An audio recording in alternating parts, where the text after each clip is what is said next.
My wife and I accidentally got two systems, one ice system and one heat melt system. Lucy smiled and chose the ice system, while I chose the heat melt system. Normally, aside from heating up food a little faster, it was basically useless. But who knew that just 1 week later, a global flood apocalypse would break out? Countless people died in the rainstorms and hail. Cities were washed away and food was nowhere to be found. That was when my heat melt system became incredibly useful.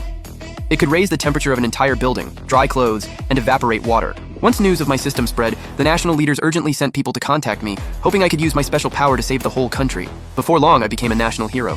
But I never expected that Lucy would be so jealous that, after the flood apocalypse ended, she teamed up with her lover and knocked me out. Even my beloved son Tom spat at me and said, "You're not my dad. Uncle Mike is my real dad." In the final moment before they dumped my body in the wilderness, I found out I had been cheated on for over 10 years. Watching the three of them look so happy together, I was reborn with hatred and resentment. I came back to 1 week before the flood apocalypse. At that moment, Lucy and I were sitting on the couch, choosing between the two systems. But this time, Lucy actually chose the heat melt system first. I immediately understood. She must have been reborn back to this day, too. I watched her choose the heat melt system, and a cold smirk appeared on my face. In the flood apocalypse, the heat melt system might look impressive, but it burns through your lifespan. Every time it runs, it feels like your organs are on fire.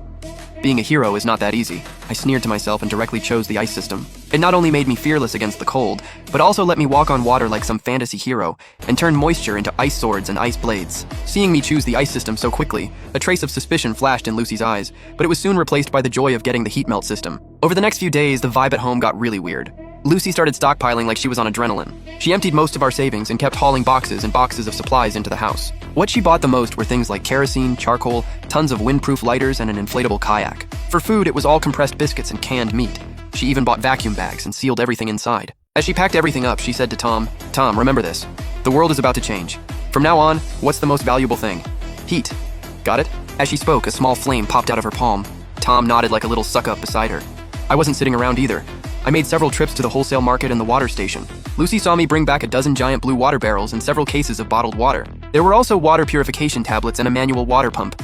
She knew what I was planning, but deep down she didn't want me getting too strong. So she said sarcastically, "Jack, why are you buying so much water? Did water get into your brain? Once the rain apocalypse hits, you think we'll be short on water?" I answered, "Water is for drinking after all, and with your heat melt system, you can boil it so we'll have clean water, right?" She thought about it and felt it kind of made sense, so she finally stopped bothering me. Tom chimed in from the side. "Yeah, Dad, you're so dumb. Mom said the valuable stuff is anything that can burn." I couldn't even be bothered with the kid.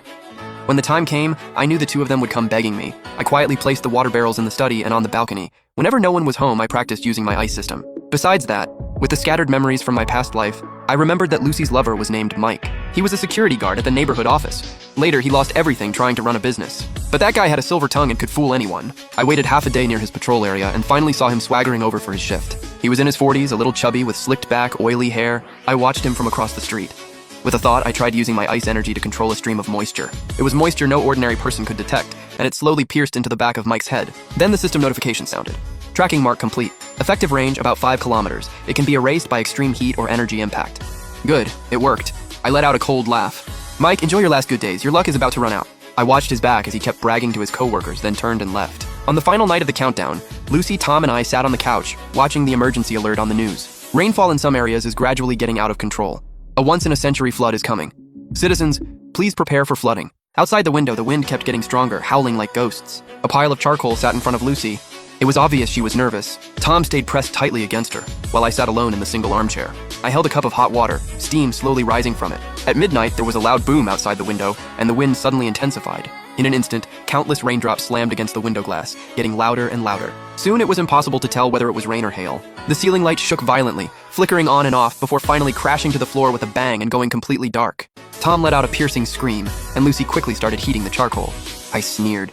"Since you're scared of the cold, I'll make it even colder." Without making a sound, I activated the ice system and turned the moisture on the glass and walls into ice. In the blink of an eye, cold mist rose from the windows and walls. That pitiful bit of charcoal looked weak in the freezing air, like it could go out any second. Lucy kept releasing flames, but the charcoal stayed half dead. How is this happening? The veins on Lucy's forehead slowly started bulging. I knew exactly how draining it was to maintain that flame. In the early days of the apocalypse in my past life, I survived the same way. The only difference was that back then, Lucy hadn't used the ice system to sabotage me, so I didn't struggle as much as she was now. I slowly stood up. The cold wind that had once almost killed me now felt like a light drizzle against my body. Not only was it painless, it actually made the ice energy inside me more active. It felt like every cell in my body was breathing in the energy brought by the apocalyptic flood. I comfortably took a light breath of the moisture-filled air, and Lucy looked at me. Her eyes were complicated. She knew I wasn't cold and wasn't afraid of water, just like when she had the ice system in my past life. This environment was when I felt the most comfortable. I looked at the charcoal fire she was barely keeping alive, like it could go out at any moment. Then I looked at her pale face and trembling body and mocked her in my heart. With skills like that, you still think you can be the savior? Dying at your hands in my last life was such a joke. I looked out the window. With the ice system's power, the thick layer of ice looked almost transparent. Outside, it was already hell on earth.